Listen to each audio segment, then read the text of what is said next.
Hi hello నమస్తే. నేను మీ కట్టా కార్తీక్. సైఫ్ అలీ ఖాన్ మీద దాడి చేసింది ఎవరు?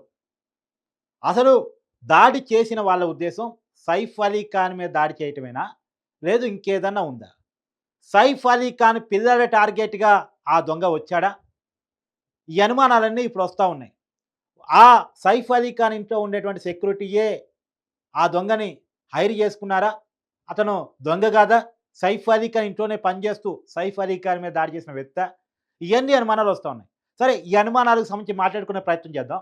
ముందుగా మనకు అందుతున్నటువంటి సమాచారం సైఫ్ అలీ ఖాన్ సర్జరీ ముగిసింది. అతని వెన్నెముకలో కత్తి ముక్కలు ఉండటం ఫలితంగా సర్జరీ చేయాల్సొచ్చింది. వాటిని తీసివేయాల్సొచ్చింది. ఇప్పటికి ఆ సర్జరీ పూర్తయినట్టు తెలుస్తా ఉంది. అతని ఆరోగ్యం నిలకడగా, సురక్షితంగా ఉంది. భయపడాల్సిన పరిస్థితి లేదు అనేటువంటిది లీలావతి ఎక్కడైతే సైఫ్ అలీ ఖాన్ చికిత్స పొందుతా ఉన్నాడో ఆసుపత్రి వైద్యులు చెప్తున్నటువంటి మాట. ముంబైలో లీలావతి ఆసుపత్రిలో సైఫ్ అలీ ఖాన్ వైద్యం తీసుకుంటా ఉన్నారు. అయితే ఇంకా అతని వైద్యం కొనసాగుతూ పోతా ఉంది. సరే ఇది వైద్యానికి సంబంధించిన సమాచారం. అయితే నిన్న రాత్రి దాడి గురించి మనం మాట్లాడుకుంటే, నిన్న అర్ధరాత్రి 2:30 గంటల ప్రాంతంలో ఒక దొంగ సైఫ్ అలీ ఖాన్ ఇంట్లోకి చొరబడి, ప్రత్యేకించి సైఫ్ అలీ ఖాన్ పిల్లలుండే గదిలోకి వెళ్ళాలని చూసినప్పుడు, అక్కడ పని మనిషి దాన్ని అడ్డుకునే ప్రయత్నం చేసినప్పుడు, ఆ పని మనిషితో ఆ దొంగ గొడవకి దిగినప్పుడు సైఫ్ అలీ ఖాన్ వచ్చి ఆ దొంగను పట్టుకునే పోయే క్రమంలో సైఫ్ అలీ ఖాన్ మీద ఆ దొంగ దాడి చేశాడు. ఇది మనం వింటున్న వార్త. అయితే ఇక్కడే పోలీసులు దీన్ని ధృవీకరించట్లేదు. ఎందుకంటే ఒక వ్యక్తి తలుపులు మూసి ఉన్న ఇంట్లోకి అర్ధరాత్రి పూట, అందులోనూ ఒక పెద్ద కమ్యూనిటీలో, అది కూడా 11థ్ ఫ్లోర్‌లో నివాసం ఉంటున్న సైఫ్ అలీ ఖాన్ ఇంట్లోకి చొరబడి, పిల్లల గది దగ్గరికి వెళ్ళే సాహసం చేశాడు అంటే, అది బయట వ్యక్తి చేసిన పని కాదు. ఆ ఇంట్లో మొత్తం సమాచారం తెలిసినటువంటి వ్యక్తి చేసినటువంటి పని.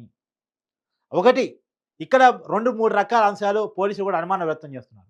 అతను వస్తున్నట్టు ఎలాంటి సీసీ కెమెరా ఫుటేజ్ దొరకలేదు ఇప్పటివరకు పోలీసులకి. కాబట్టి ఆ దొంగ ఇంట్లో నుంచి పారిపోతున్నట్టు మాత్రం దొరికాయి.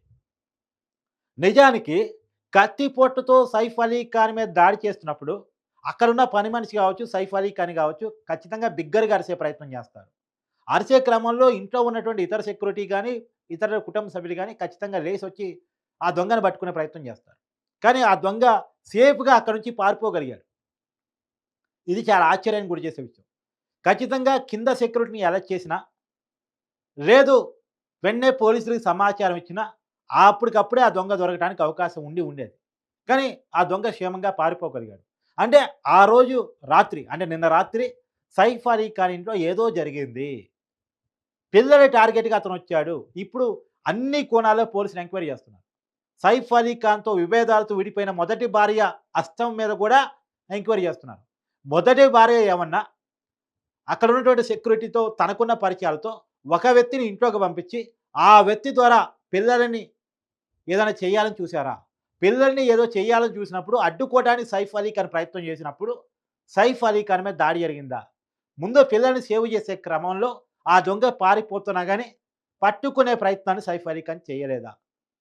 ఈ రకరకాల కోణాలు కూడా ప్రచారంలోకొస్తా ఉన్నాయి. అన్ని విషయాలు, అన్ని కోణాల్లో పోలీసులు ఎంక్వైరీ చేస్తా ఉన్నారు. సైఫ్ అలీ ఖాన్‌కి ఉన్నటువంటి శత్రువులెవరు? ఎందుకంటే ప్రాథమికంగా అందుతున్న సమాచారం ప్రకారం అతను దొంగతనానికి రాలేదు. దొంగతనానికి వచ్చిన దొంగ కాదు. ఒకవేళ అతను బయట నుంచి వచ్చిన వ్యక్తి అని చెప్పడానికి ఇప్పటివరకు ఆధారం లేదు. అతను సైఫ్ అలీ ఖాన్ ఇంట్లో ఎలా రావచ్చు? ఇంట్లోకి ఎలా రావచ్చు? ఇంట్లో ఎక్కడ గదులు, ఎక్కడ ఎలా ఉంటాయి? అన్ని విషయాలు తెలిసినటువంటి వ్యక్తి.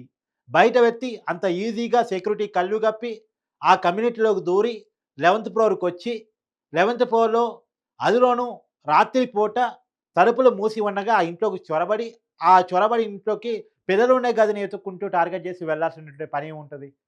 అంటే ఇక్కడ అన్ని విషయాలు తెలిసిన ఎవరో ఒక వ్యక్తి పిల్లలే టార్గెట్‌గా వచ్చినాడాడు. సైఫ్ అలీ ఖాన్ పిల్లల్నే టార్గెట్ చేశాడు. ఇక్కడ ఈ కీలకమైనటువంటి అనుమానాన్ని ఇప్పుడు పోలీసులు ఎంక్వైరీ చేస్తా ఉన్నారు. కాబట్టి మనం పొద్దున చూసిన వార్తలంతా కూడా ఒక దొంగ ఏదో దొంగతనానికొచ్చి, ఆ దొంగతనం చేస్తుంటే అడ్డుకోకపోతే దాడి చేయటం అన్నది కాదు. ఒక దొంగకి అంత సీనుండే అవకాశం లేదు. రెండోది దొంగ సెలబ్రిటీలలోకి వచ్చేటప్పుడు ఖచ్చితంగా ఎవరో ఒకరు సాయం తీసుకుంటాడు. ఒకే వ్యక్తిగా వచ్చే అవకాశం లేదు. అదే పెద్ద సెలబ్రిటీ ఇళ్లల్లో సెక్యూరిటీ ఉంటదని తెలిసినటువంటి ఏరియాలో, సెక్యూరిటీ ఉంటదని తెలిసినటువంటి ఇళ్లల్లో చొరబడి దొంగతనం చేసేంత పరిస్థితి ఉండదు. అంత సీన్ ఉండదు. కాబట్టి ఇది కావాలని చేసిన ప్రీ ప్లాన్డ్ ప్రోగ్రామ్. అంతే తప్ప ఇదేది కూడా అప్పటికప్పుడు జరిగినటువంటి ఇన్సిడెంటు అనుకోవటానికి లేదు అనేటువంటిది పోలీసులు చెప్తారు. మొత్తం సమాచారాన్ని తీసుకొని ఎక్కడ, ఎలా చేయాలి, ఎలా వెళ్ళాలి ఇంట్లోకి, ఎలా వెళ్ళాలి పిల్లల గదిలోకి అనేది ప్లాన్డ్‌గా అనుకోని చేసినటువంటి పని. సైఫ్ అలీ ఖాన్ పిల్లల టార్గెట్‌గా నడిచినటువంటి పని తప్ప, ఇది సైఫ్ అలీ ఖాన్‌ని దాడి చేయటం కూడా ఉద్దేశ్యం కాకపోయి ఉండొచ్చు. కాకపోతే సైఫ్ అలీ ఖాన్ కూడా ఆ దొంగకి శత్రువే. ఎవరైతే దాడి చేశారో ఆ దుండగుడికి శత్రువే. కాబట్టి సైఫ్ అలీ ఖాన్ మీద 6 కత్తిపోట్లు వరుసగా పొడిచే ప్రయత్నం చేశాడు. కాకపోతే సైఫ్ అలీ ఖాన్‌కి ఏమీ కాలేదు. ఆయన ఇమ్మీడియేట్‌గా ఆస్పత్రికి తీసుకెళ్లారు. ముంబై లీలావతి ఆసుపత్రిలో అతనికి మంచి కార్పొరేట్ వైద్యం అంతా ఉంది. ఇప్పుడు డాక్టర్లు చెప్తున్న సమాచారం ప్రకారం అతని ఆరోగ్యం చాలా నిలకడగా ఉంది. అతనికి సర్జరీ పూర్తయింది. కాకపోతే ఇంకా ప్లాస్టిక్ సర్జరీ కొంత చేయాల్సుంది. కొంత వైద్యం ఇంకా అందాల్సుంది.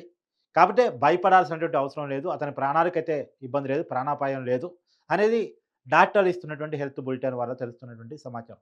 అయితే సైఫ్ అలీ ఖాన్ నోరిప్పితే గాని వాస్తవాలు తెలిసే అవకాశం లేదు. సైఫ్ అలీ ఖాన్ పోలీసులకు స్టేట్మెంట్ ఇవ్వడానికి ఇంకా 1, 2 రోజులు సమయం పట్టేటువంటి అవకాశం కూడా ఉంది అన్నటువంటిది సమాచారం. ఏదేమైనా ఇప్పటికే ఎవరైతే సైఫ్ అలీ ఖాన్ ఇంట్లో నుంచి పారిపోయినట్టు సీసీ కెమెరా ఫుటేజ్‌లో గుర్తించారో, ఆ దుండగుడిని పోలీసులు అదుపులోకి తీసుకున్నారు అనేటువంటి సమాచారం కూడా అంతా ఉంది. మరి అదుపులోకి తీసుకున్నారా లేదా ఇప్పటికైతే పోలీసులు అఫీషియల్‌గా ధృవీకరించలేదు. ఎందుకంటే ఈ కేసు విషయంలో పోలీసులకే చాలా అనుమానాలున్నాయి. అది సెలబ్రిటీలు ఉండేటువంటి ఏరియా ముంబైలో. అలాంటి ఏరియాలో రెగ్యులర్‌గా పెట్రోలింగ్ జరుగుతా ఉంటుంది. ఆ పెట్రోలింగ్ కళ్ళు గప్పేసుకొని ఒక పెద్ద కమ్యూనిటీలోకి ఎళ్లి అక్కడ కూడా సెక్యూరిటీ గేట్ దగ్గర నుంచి ప్రతి ఫ్లోర్‌లో సెక్యూరిటీ ఉంటది. అలాంటి సెక్యూరిటీని కూడా కళ్ళు గప్పి 11వ అంతస్తులోకెళ్ళి సైఫ్ అలీ ఖాన్ ఇంట్లో చొరబడి పిల్లల గదికి వెళ్ళగలిగాడు అంటే అది అంత చిన్న విషయం కాదు. ఇది ప్లాన్డ్‌గా చేసుకున్నటువంటి ప్రోగ్రామ్. ఈ సైఫ్ అలీ ఖాన్ ఇంట్లో ఉన్నటువంటి ప్రతి విషయం తెలిసినటువంటి వాడు చేసినటువంటి పని అనేటువంటిది పోలీసులు చాలా బలంగా నమ్ముతున్నారు. ఆ విషయంలో కూడా ఎంక్వైరీ జరుగుతా ఉంది. ఇంకా నిజాలు బయటకు రావాల్సిన అవసరం కనపడతా ఉంది. అనుమానాలు ఎన్నున్నా సరే అదృష్టం కొద్దీ సైఫ్ అలీ ఖాన్‌కి ఏమీ కాకపోవటం మాత్రం ఖచ్చితంగా మంచి జరిగిందని అనుకోవాలి. ప్రాణాపాయం లేకపోవటం అనేటువంటిది. కానీ సైఫ్ అలీ ఖాన్ అభిమానులు కోరుకుంటుందంటే ఈ మొత్తం విషయం మీద ఎంక్వైరీ జరగాలి. ఎవరు ఎనకాలున్నారు? ఎవరు దాడి చేపించారు? ఎవరు దాడి చేశారు? ఈ విషయాలన్నీ కూడా చాలా క్లియర్‌గా ప్రజల ముందు ఉంచాలి. ఎందుకంటే పబ్లిక్ సెలబ్రిటీ కాబట్టి అనేది సైఫ్ అలీ ఖాన్ అభిమానులు కోరుకుంటున్న మాట.